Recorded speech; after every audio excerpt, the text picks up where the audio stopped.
என்ன மேஜிக் பண்ண போற? இது இருக்கா எடுத்து இப்படி வச்சுக்கணும். இப்படியே எடுத்து கீழே கொட்டுவா. கொட்டும் இல்லையா? கொட்டுவா உள்ளவே இல்லை. ஏன்டா லைட் ஆஃப் பண்ணது? இப்படி உள்ளவே இல்லை. எப்படி எப்படி மேஜிக் மேஜிக் பண்ணு.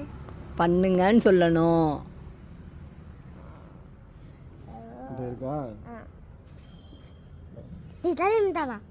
இருடா எங்க பப்பிதோ எங்க அத்தை வராங்க. இது பட்டு வெயிட் பண்ணு மேஜிக் பார்ப்போம். விடு, எனக்கு லைட் வேணும். உன் மேஜிக் ஒன்றும் தெரியல. எல்லா கையையும் உள்ள விடாதடா. ஐயப்பா, ஒன்று கையா அண்ணன் இடையில வாடா போடான்னு எதுவும் சொன்னியா? ஐயோ ஸ்மெல்லு ஒரு மாதிரி இருக்குல்ல. சரி, இறங்கிச்சிரும். பாய்.